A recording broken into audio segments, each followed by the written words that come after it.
20세기 복음주의 운동을 이끌었던 신학자 목회자인 존 스토트 목사님은요, 자신이 쓴 이 생각하는 그리스도인이라는 책에서 인류 역사는 위대한 사상들이 끼친 영향력에 대한 사례들로 가득하다, 이렇게 하면서 다음과 같이 말했습니다. 모든 강력한 운동에는 운동 철학이 있습니다. 그 철학은 사람들의 마음을 사로잡고 상상력에 불을 지피며 지지자들의 헌신을 불러일으켰습니다. 세상에 영향력을 행사한 철학 사상에는 운동력이 있었습니다. 스토트 목사는 그리스도의 복음은 영향력 있었던 그런 철학 사상과는 비교할 수 없는 강력한 힘을 가지고 있음을 피력했습니다. 그렇습니다. 하나님 말씀에는 운동력이 있습니다. 히브리서 4장 12절 말씀, 하나님 말씀은 살아있고 활력이 있어 좌우의 날선 어떤 검보다도 예리하여 혼과 영과 및 관절과 골수를 찔러 쪼개기까지 하며 또 마음의 생각과 뜻을 판단하나니 그랬습니다. 예수 그리스도의 복음에는 성령으로 말미암은 강력한 영적, 지성적 운동력이 담겨 있으며 그 운동력이 우리를 이끌어 갑니다. 복음서를 보시면 예수님의 짧고 단순한 말씀인데 엄청난 힘이 나타나 한 사람의 인생을 바꾼 많은 말씀들이 기록이 되어져 있습니다. 그 중에 하나가 오늘 본문에 기록된 아람어 단어인 달리다굼입니다. 굉장히 짧은 말씀, 심플한 말씀입니다. 그런데 이게 사람 인생을 바꾸는 거예요. 달리다굼. 우리가 읽은 본문 마가복음 5장 35절은 12해 동안 혈루증으로 고통당하는 여인이 치유를 받고 있을 때 일어난 일로 시작을 합니다. 우리가 아는 대로 마가복음 5장 21절 이하에는 혈루증 걸린 그 여인이 등장하기 전에 회당장 야이로가 자신의 딸의 치유를 먼저 간청하는 장면이 나오죠. 예수님은 야이로의 딸의 고통을 아셨고 그 집으로 가시는 중에 혈루증 걸린 여인을 치유하셨는데 오늘 본문은 다시 야이로의 딸에게로 우리의 시선을 옮깁니다. 몇 주 전에 우리가 혈루증 걸린 여인 묵상을 했습니다. 야이로 등장하고 혈루증 걸린 여인 등장하고 오늘 다시 야이로의 딸입니다. 35절, 아직 예수께서 말씀하실 때에 회당장의 집에서 사람들이 와서 회당장에게 이르되 당신의 딸이 죽었나이다. 어찌하여 선생을 더 괴롭게 하나이까? 회당장 집에서 온 사람들은 야이로의 딸이 이미 죽었다라고 말하면서 예수님께 간청하는 것은 더 이상의 의미가 없다, 이렇게 말했습니다. 예수님과 함께한 무리들은 이런 상황에서 여러분 어떤 느낌을 가졌을까요? 예수님께서 야이로의 부탁을 받고 그의 집으로 가시던 도중에 치유의 역사가 일어나서 사람들이 놀랐지 않습니까? 혈루증 걸린 여인이 고침받았지 않습니까? 그런데 그 순간에 무슨 얘기가 들리냐면 야이로의 딸이 죽었다는 얘기가 들리는 거예요. 같은 장소에서 치유의 소식과 죽음의 소식을 들은 사람들은 놀라움과 기쁨, 동시에 탄식과 슬픔을 같이 느끼는 묘한 상황을 지금 경험하고 있습니다. 여러분, 특히 죽은 아이는 그 동네 사람이라면 누구나 다 아는 야이로의 딸이었습니다. 여러분, 이것이 바로 우리의 삶의 현실이 아닙니까? 우리에게는 기쁨도 있지만 슬픔도 있고 일이 풀리다가도 갑자기 꼬여버리고 잘 되다가도 인해 안됨을 경험하는 것입니다. 한쪽에서는 치유받았습니다. 감사합니다. 그런데 한쪽에서는 죽었다 그러는 거죠. 코비드-19이 해결되는가 싶더니 러시아의 우크라이나 침공으로 말미암아 온 세계가 다시 정치, 경제, 사회적으로 혼돈을 경험하고 근심하는 상황이 벌어졌습니다. 그 잠깐의 평화의 시기, 안도의 시기를 못 견디는 것 같아요, 사람들이. 계속해서 문제를 일으키는 것입니다.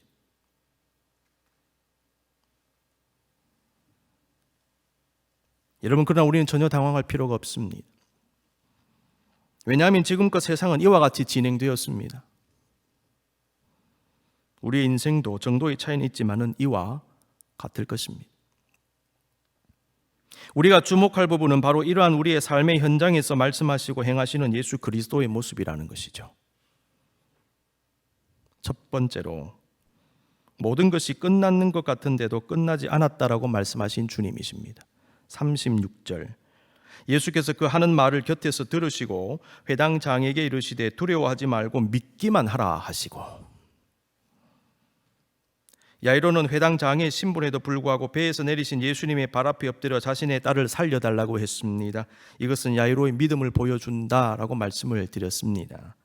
그러나 자신의 딸이 죽었다는 소식을 들었을 때에 모든 소망이 사라지고 자신의 믿음도 더 이상 소용이 없다라는 생각을 했을 것입니다. 왜냐하면 딸이 이미 죽었기 때문에.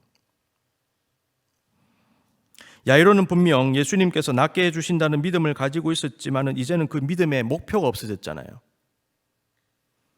그러니까 믿음도 소용없다고 생각되는 거죠. 여러분, 믿음의 목표가 있을 때 믿음이 소용이 있는 것이지 믿음의 목표가 지금 없어졌지 않습니까? 믿음이 무슨 소용이 있습니까? 그런데 예수님은 뜻밖의 말씀을 하셨습니다. 두려워하지 말고 믿기만 하라. 야이로는 다음과 같이 생각했을 것입니다. 도대체 무엇을 믿으란 말인가? 딸이 살아있을 때 나는 예수님이 낫게 해주실 것이라고 믿었다. 그런데 딸이 죽었는데 왜 예수님은 아직도 믿으라고 하시는가? 도대체 무엇을 믿어야 하는가? 야이로는 예수님께서 설마 죽은 딸을 살려주실 것이라고는 생각을 못했을 것입니다. 당시 예수님과 함께 걸어가는 수많은 사람들도, 야이로의 집 사람들도, 심지어 제자들도 그 부분을 생각하지 못하고 있었던 것이 아닐까요? 그런데 예수님은 두려워하지 말고 믿기만 하라고 하셨습니다. 이 말씀은 아직 끝나지 않았다, 그 말이죠. 인간적인 생각으로 끝난 것 같지만 끝나지 않은 경우가 있습니다. 사람들은 야이로의 딸이 죽었으니 다 끝났다고 했지만 주님은 아니라고 하셨습니다. 모든 일의 주권은 주님께 있고 판단도 주님이 하십니다. 예수 그리스도는 시작도 결정하시고 끝도 결정하십니다. 왜냐하면 주님이 시작과 끝이기 때문입니다. 요한계시록 22장 13절입니다. 나는 알파와 오메가요, 처음과 마지막이요, 시작과 마침이라. 우리는 시작과 마침이 되시며 우리 인생의 주인 되시는 하나님 앞에서 함부로 끝이다, 안 된다, 못한다 그런 말을 하면 안 됩니다. 그런 부정적인 말을 단정적으로 내뱉는 것 굉장히 조심해야 됩니다. 전도서 5장 2절입니다. 너는 하나님 앞에서 함부로 입을 열지 말며 급한 마음으로 말을 내지 말라. 하나님은 하늘에 계시고 너는 땅에 있음이니라. 그런즉 마땅히 말을 적게 할 것이니라. 왜요? 실수하니까. 예수님은 왜 두려워하지 말고 믿기만 하라고 하셨을까요? 이때 두려움이라고 하는 것은 딸의 죽음으로 인한 감당할 수 없는 충격, 내적인 극심한 불안, 공포, 절망, 허무감 등의 다양한 감정을 함축적으로 표현한다고 볼 수 있겠습니다. 주님은 믿기만 하라고 하셨습니다. 혈루증 걸린 여인의 믿음을 보시고 치유해 주신 예수님은 야이로에게도 믿음을 강조하신 것입니다. 여러분, 이런 의미에서 오늘 본문에 두 가지 사건이 같이 기록이 되어져 있는데 혈루증 여인도 믿음이죠. 야이로도 믿음입니다. 믿음이라는 공통점이 있습니다. 그런데 여러분, 사실 야이로는 믿음을 가지고 있었습니다. 야이로의 믿음은 딸이 살아있을 때에 그 딸이 예수님으로 말미암아 치유받을 수 있다는 그런 믿음이었습니다. 그 믿음도 칭찬받을 만합니다. 그런데 딸이 죽은 이상 그 믿음의 존재 의미가 사라졌다 말씀드렸죠. 주님은 바로 그때에 다시 한번 믿음을 강조하셨습니다.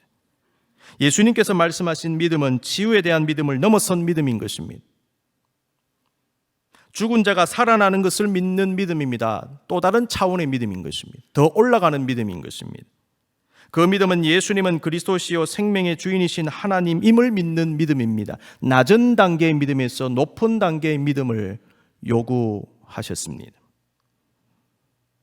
그러한 믿음과 이해는 한계를 넘는 것이었습니다. 주님은 야이로가 당면한 극한의 상황, 소망이 없는 그 순간을 보다 성숙한 믿음, 한 차원 더 올라간 믿음으로 극복하게 하신 것입니다. 믿음의 목표가 사라진 그 순간에도 믿으라는 것이죠. 올라가라는 것입니다. 주를 앙모하는 자 올라가 올라가 독수리같이. 오늘 본문 말씀 묵상하는데 하나님께서 이 찬송을 하라고 하시는 것 같았습니다. 올라가라. 예수님은 언제나 우리의 성숙을 요구하십니다. 우리가 항상 영적으로 올라가기를 원하십니다. 믿음과 영성과 인성과 주님과 이웃을 향한 사랑의 퀄리티와 수준은 상승해야 합니다. 성숙은 한계를 넘는 것입니다. 우리는 지금 성숙하고 진보하고 상승하고 있습니까? 아니면 퇴보하고 있습니까? 저와 여러분의 믿음은 상승하고 있습니까? 아니면 퇴보하고 있습니까? 이와 함께 우리가 생각해 볼 것은 우리가 어떤 말, 누구의 말을 귀담아 들을 것인가 하는 것입니다. 본문에서 야이로는 예수님과 함께 집으로 가면서 두 가지 종류의 말을 듣고 있습니다. 야이로의 귀에 먼저 들린 말은 딸의 사망 소식을 전하는 집안 사람들의 말이었지요. 그들은 예수님과 혈루증 걸린 여인이 대화하시는 중에 야이로에게 소식을 전하는 것입니다. 예수님 여기서 혈루증 걸린 여인과 대화하시고 여기서는 야이로가 저쪽 사람들하고 대화하고 있었어요. 그런데 예수님이 그 얘기를 들으신 것입니다. 그리고 말씀했습니다. 두려워하지 말고 믿기만 하라. 이 말씀은 야이로의 마음이 무너지지 않게 잡아주신 것입니다. 우리가 발견할 수 있는 것은요, 야이로는 같은 현장에서 두 가지의 말을 들었다는 겁니다. 우리도 어떤 일이 일어났을 때 두 가지 혹은 그 이상의 말을 같이 들을 때가 있습니다. 우리가 살면서 세상의 소식들과 사람들의 이러저러한 말을 듣지 않을 수는 없습니다. 그러나 중요한 것은 우리가 그 소리, 그 말들을 어떻게 받아들이고 어떻게 분별하고 어떻게 대응하느냐입니다. 사람은 말을 늘 조심해야 하며 말을 들을 때도 조심해야 됩니다. 말을 늘 조심하고, 왜냐하면 이 말이 파장을 일으키기 때문에 동시에 내가 말을 들을 때도 조심해야 됩니다. 사람 말을 무조건 의심하고 거부해서도 안 되겠지요. 우리에게는 기본적으로 경청의 자세가 필요합니다. 잘 들을 수 있어야 합니다. 그러나 사람이 귀가 너무 얇아서도 안 되고, 어떤 말에 쉽게 동요하고 함부로 판단하고 결정해서도 안 됩니다. 많은 사람들이 사람 말을 분별 없이 듣고 오판합니다. 그게 단 줄 알고 쉽게 흥분하기도 합니다. 그랬어? 그랬단 말이야? 흥분하는 것입니다. 분노하기도 합니다. 낙심하고 번민하기도 합니다. 그래서 그 순간 예수님께서 야이로의 마음을 잡아주신 거예요. 근데 여러분, 더 중요한 것은 우리가 이 세상의 그 어떤 소리보다 하나님 말씀에 귀를 더 기울여야 한다는 것이지요. 예수님은 사람들의 말을 들은 야이로에게 두려워하지 말고 믿기만 하라고 하신 것입니다. 주님은 우리에게도 필요한 순간에 말씀해 주십니다. 우리가 예배와 말씀 듣기와 기도와 묵상을 멈추면 안 되는 이유가 바로 그것입니다. 우리는 매 순간 주님의 세미한 음성을 들을 수 있어야 되는 것입니다. 여러분이요, 쓸데없는 것들이 저와 여러분의 마음을 장악하지 못하게 막으셔야 합니다. 그 자리에 주님의 말씀이 들어와야 되는 것입니다. 아니면 굉장히 쉽게 요동칠 것입니다. 고든 맥도날드 목사님은요, 내면 세계의 질서와 영적 성장이라고 하는 자신의 책에서 다음과 같은 이야기를 소개했습니다. 인도에서 감리교 선교사로 일했던 스탠리 존스라는 분이 있는데, 이분이 노년에 전신이 마비되어서 움직일 수도 없었고 말도 못하게 되었대요. 그러나 존스 선교사는 그런 상황에서도 믿음이 흔들리지 않았습니다. 그리고 자신의 책 The Divine Yes라고 하는 책이 있는데 여기에 다음과 같이 썼습니다. 나에게는 내 믿음을 받쳐줄 외부의 버팀목이 필요 없다. 왜냐하면 믿음이 나를 붙들고 있기 때문이다. 그러면서 은퇴하신 어떤 주교님과의 만남도 기록했습니다. 그 주교님은 은퇴 후에 큰 좌절감에 빠졌습니다. 왜냐하면 주교로 있을 때는 사람들의 곽강을 받았는데 은퇴한 후에는 모든 것이 사라졌기 때문에. 여러분, 은퇴한 후에 마음 관리 잘 하실 수 있기를 바랍니다. 그래서 그가 물었습니다. 승리하는 삶의 비밀이 무엇입니까? 그때 존스 선교사는 그 비밀은 자기 포기에 있습니다. 그렇게 말했대요. 자기 포기가 무엇입니까? 가장 속 깊은 자아를 예수님께 내어놓는 것입니다. 그 주교는 자기를 지탱해 줄 내면의 줄이 강하지 못한 상황에서 은퇴하면서 외부적인 줄이 끊어지자 아무것도 자기를 지탱해 주지 못했던 것입니다. 그래서 와르르 무너지는 거예요. 그러나 존스 선교사는 자신을 온전히 주님께 내어놓음으로 내부적인 줄이 튼튼했기 때문에 외부적인 줄이 끊어져도 흔들리지 않았다는 거예요. 몸에 문제가 생겨도 말을 못하게 되어도 전신마비가 와도 무너지지 않더라는 거예요. 핵심은 나의 내면이 무엇에 의해 지탱이 되고 있는가? 나의 중심은 정말 주님을 의지하는가 아니면 주님 외에 다른 것을 의지하고 있는가? 여러분, 다른 것은 언젠가는 끊어지게 돼 있어요. 썩은 동아줄인 것입니다. 고든 맥도날드 목사는 이 이야기를 소개하면서 자신의 내면을 지탱하고 가꾸기 위해 필요한 것 중에 하나가 규칙적으로 하나님의 음성을 듣는 것이다, 그렇게 조언했습니다.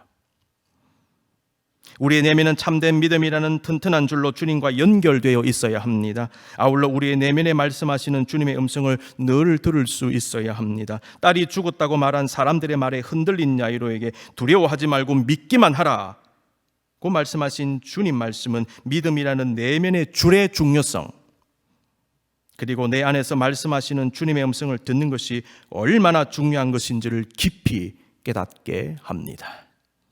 주님은 우리에게도 매 순간 말씀하십니다. 둘째로, 소수의 증인만을 대동하신 예수님이십니다. 예수님은 야이로의 집에 베드로와 야고보와 요한 외에 아무도 따라오지 못하게 하셨지요. 37절입니다. 베드로와 야고보의 형제 요한 외에 아무도 따라옴을 허락하지 아니하시고, 그런데 이 모습은요, 집에 가서도 이루어졌어요. 40절, 예수께서 그들을 다 내보내신 후에 아이의 부모와 또 자기와 함께한 자들, 누굽니까? 세 제자, 그 사람들만 탁 데리고 아이가 있는 곳으로 들어가셨습니다. 이 구절에서 말하는 그들이 누굴까요? 그들을 다 내보내셨다. 그들은요, 야이로의 집에서 울고 있던 식구들과 손님들이었습니다. 38절입니다. 회당장의 집에 함께 가서 떠드는 것과 사람들이 울며 심히 통곡함을 보시고, 자, 여기에서 떠드는 것과 울며 심히 통곡함은 당시의 초상집의 모습을 드러냅니다. 예수님 당시에 초상이 날 경우에 두 사람 정도의 여인을 고용을 해서 곡을 하게 했대요. 그 다음에 유가족을 위로하기 위해서 피리 부는 사람을 불렀다는 것입니다.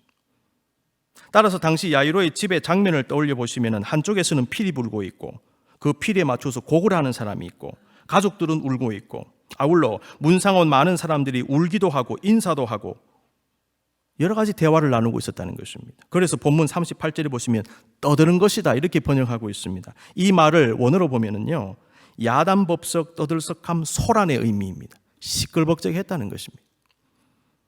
예수님은 그러한 초상집에 도착하셨을 때에 부모를 제외한 모든 사람들을 다 내보내셨습니다. 예수님은 의도적으로 야이로의 딸이 다시 살아나는 모습을 사람들에게 공개하지 않으신 거예요. 일어나는 장면 그 자체를요. 그 이유가 무엇이겠습니까? 예수님은 자신이 사람들에게 왜곡되어 전파되는 것을 원치 않으셨습니다. 예수님은 인류의 구원을 위해 오신 분인데 사람들이 이스라엘의 정치적인 해방을 가져다주는 세속적인 메시아로 오해받는 것을 극도로 싫어하셨습니다. 아울러 사람들이 예수님의 능력과 기적에 대해서 단순히 흥미진진한 볼거리 정도로만 여기거나 혹은 자신들의 육신적인 요구를 채우는 어떤 것으로 여기는 것을 거부하셨던 것입니다. 사람들의 왜곡된 마음을 잘 아신 주님은요, 가장 믿을 수 있는 수제자 세 사람만 데리고 야이로의 집에 가셨고, 거기서도 세 사람의 제자와 야이로의 부모만 데리고 아이의 시체가 있는 방으로 들어가신 것입니다. 예수님은 자신의 정체성과 사역의 본질이 훼손되는 것을 원천적으로 막으신 것입니다. 여러분, 참된 신앙은 본질을 지키는 것입니다. 교회는 교회의 본질을 잃어버리면 안 됩니다. 우리의 신앙적인 모든 행위들이 인간적인 생각과 세속적인 사고방식에 오염되어 행해질 때에 교회는 타락하고 신앙은 순수성을 잃어버리게 되는 것입니다. 사람 살리는 기적을 통해서 자신을 홍보할 수 있는 절호의 기회 아닙니까? 수많은 사람들을 한꺼번에 회심시킬 수도 있겠다 싶은 바로 그 순간에도 본질을 지키기 위해서 철저하게 절제하신 예수님의 모습, 우리가 눈여겨봐야 됩니다. 굉장히 조심하셨어요. 잘못되는 것을 원치 않으셨습니다. 우리는 모든 일에 있어서 이게 정말 하나님의 뜻인지, 하나님의 영광을 위한 것인지 그리스도의 덕과 공동체의 덕을 세우는 것인지 아닌지를 냉철하게 분별할 수 있어야 합니다. 세 번째로 다르게 생각하게 하신 예수님의 모습도 나옵니다. 예수님은 피리소리, 울음소리, 말소리 등으로 인해 왁자지껄한 야이로의 집에 들어가셔서 사람들에게 다음과 같이 말씀하셨습니다. 39절, 너희가 어찌하여 떠들며 우느냐, 이 아이가 죽은 것이 아니라 잔다 하시니. 예수님 이상한 말씀 하셨죠. 아이가 죽은 것이 아니라 잔다는 겁니다. 여러분 정말 그 아이가 자고 있었을까요? 야이로의 딸은 분명히 죽었습니다. 예수님은 죽은 아이를 살리신 것입니다. 그렇다면 잔다는 말은 무슨 의미입니까? 예수님은 그 아이를 바로 살리실 수 있기 때문에 예수님의 입장에서는 그 아이는 마치 자고 있는 것과 같은 상태라는 거예요. 자고 있는 사람은 깨우면 되지 않습니까? 예수님께는 죽은 사람을 살리는 것은 자던 사람을 깨우는 것과 같은 쉬운 일이다. 그것을 말씀하신 것입니다. 예수님은 죽은 것이 아니라 잔다는 말씀을 통하여 자신이 생명의 주인임을 알게 하신 겁니다. 아울러 죽음에 대하여 사람의 생각이 아닌 하나님의 생각을 가지게 하셨습니다. 사람들이 초상집에서 떠들고 우는 것은 너무나 자연스러운 모습이었지 않습니까? 동시에 인간의 고정된 생각을 보여주는 거예요. 죽었으니까 곡하고 울고 장례 지내고 그냥 끝으로 가는구나. 고정적 패턴으로 가고 있었어요. 그런데 예수님은 그들의 고정된 생각과 그 패턴을 완전히 흔들어 버린 것입니다. 이 사람들아, 죽은 게 아니라 잔다. 하나님의 생각은 인간의 생각을 뛰어넘는 생각입니다. 차원이 다른 생각입니다. 깊고 오묘한 생각입니다. 예수님은 사람들에게 똑같은 문제 앞에 인간적으로만 생각하지 말고 하나님의 입장에서 다르게 생각해 보라고 도전하신 것입니다. 물론 사람들은 받아들이지 않았습니다. 그래서 그 말씀을 듣는 사람들이 비웃더라 그랬어요. 비웃더라. 주님은 우리에게도 어떤 일에 있어서 인간적으로만 생각하지 말고 하나님의 입장에서 한번 생각해 보라고 말씀하십니다. 하나님의 관점으로 하나님의 차원에서 생각해 보라고 말씀하십니다. 삶의 문제에 봉착했을 때에, 어려운 문제가 있을 때에, 감당하기 어려운 그런 고난이 있을 때에 저와 여러분의 반응은 어떠합니까? 같은 패턴으로 나갈 것입니까? 아니면 다른 패턴으로 한번 가볼 것입니까? 하나님의 입장에서.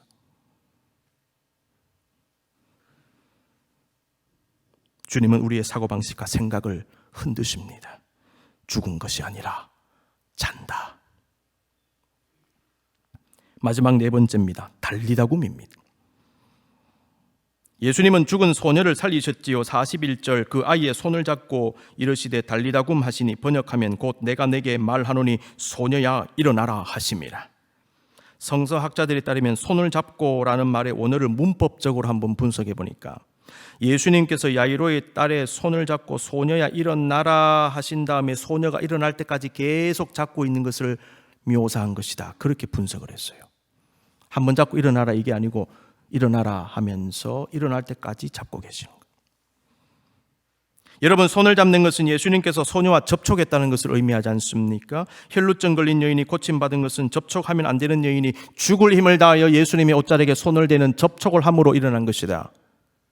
접촉과 기적의 관계를 말씀을 드렸습니다. 똑같은 일이 일어났습니다. 손을 잡으셨다는 것은 접촉하셨다는 거예요.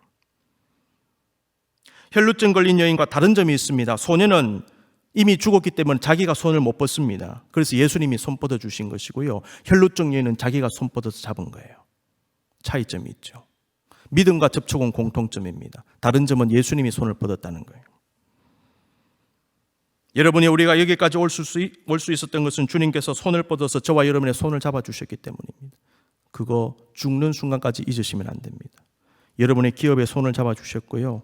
저의 목회에 손을 잡아주셨고요. 여러분의 건강에 손을 잡아주셨고요. 여러분의 가정에 손을 잡아주셨기 때문에 여기까지 온 거예요. 여러분이 잊지 마십시다. 주님이 손 잡아주셨기 때문입니다. 소녀의 손을 잡으신 예수님은 달리다굼이라고 하셨습니다. 이 말은 아람어입니다. 신약 성경은 그리스 말로 기록되어 있는데 본문에 보면 아람어가 나옵니다. 달리다굼. 탈리타라는 단어와 쿰이라는 단어가 합쳐진 것입니다. 탈리타, 이것은 어린 양, 어린이라는 뜻입니다. 쿰이라는 말은 일어나라는 얘기입니다. 42절 소녀가 곧 일어나서 걸으니 나이가 12살이라 사람들이 곧 크게 놀라고 놀라거늘. 달리다굼이라는 주님 말씀은 진동을 일으키듯이 죽은 소녀를 일으켰습니다. 우리는 달리다굼 소녀야 일어나라 라는 이 짧은 말씀에 담긴 강력한 영적인 운동력, 그 메시지를 깨달을 수 있어야 됩니다. 생명 잃고 누워있던 소녀와 같은 상황은 우리의 삶의 현실을 보여주는 것입니다. 우리는 죄와 허물에 빠져 누워있을 수도 있습니다. 복잡한 삶의 문제, 실패와 좌절로 그냥 넘어져 있을 수도 있습니다. 그 속에서 비관적인 생각과 우울함이 가득하고 손을 뻗을 수도 없는 무기력감에 짓눌려 있을 수도 있습니다. 그러나 여러분이여 기억하십시오. 예수 그리스도는 손을 뻗을 수조차 없는 나에게 다가오셔서 내 손을 잡으시고 달리다굼 소녀야 일어나라. 달리다굼 내 아들아 내 딸아 일어나라. 달리다굼 일어나라 말씀하시는 것입니다. 이 달리다굼의 역사가 우리에게 필요합니다. 이 달리다굼의 역사가 여러분의 가정과 여러분의 자녀와 우리 인생에 일어나게 되시기를 간절히 기원합니다. 달리다굼이 필요합니다.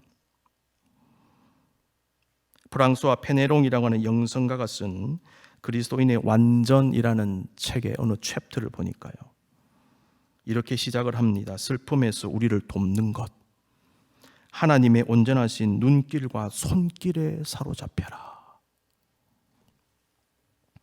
오늘 본문의 야이로의 딸은요, 주님의 눈길과 손길에 완전히 사로잡힌 것 같아요. 예수님은 인간이 극복할 수 없는 죽음의 현실 속에 갇혀있던 12살 된 소녀를 찾아가셔서 그를 완전히 바라보시면서 눈길로 사로잡으시고 손길로 사로잡으셔서 일으켜 세우는 것입니다. 사랑하는 성도 여러분, 예수 그리스도는 지금도 삶의 고난을 경험하는 우리를 지금 보고 계신 것입니다. 우리가 누워있는 방에, 인생의 방에 들어오셔서 저와 여러분을 보고 계십니다. 그리고 손을 뻗으십니다. 잡으십니다. 달리다굼 하십니다. 이 땅에 있는 교회들, 쓰러져 있는 교회들 달리다굼 하시고요, 50주년을 준비하는 우리 교회에게 뭐라고 말씀하신 줄 아십니까? 달리다굼이라고 하십니다. 소녀가 일어날 때까지 손을 잡고 계셨던 주님은 우리가 일어날 때까지 손을 잡으실 것입니다. 우리가 죽는 순간까지 그 손 놓지 않으시고 우리와 함께 갈 것입니다. 여러분 눈을 감으십시다. 쓰러질 때마다 주님 말씀하세요. 달리다굼. 여러분 힘들 때 이 주님 말씀 기억하십시오. 달리다굼. 아들아 일어나라. 내 딸아 일어나라. 나의 교회여 일어나라. 달리다굼. 영적 달리다굼의 역사가 저와 여러분에게 충만하시기를 간절히 기원합니다. 우리 기도할까요? 여러분 지금 달리다굼의 역사가 필요한 여러분의 삶에 문제가 있으시지요? 그거 주님 앞에 다 올려드리십시다. 주님 말씀하십니다. 일어나라. 달리다굼. 주여 우리도 이 말씀 듣고 일어나게 해주십시오. 사람 소리, 세상 소리 거기에 휘둘리지 않고 잔잔히 말씀하시는 주님의 음성 듣게 해주십시오. 주님 손잡고 일어나게 해주십시오.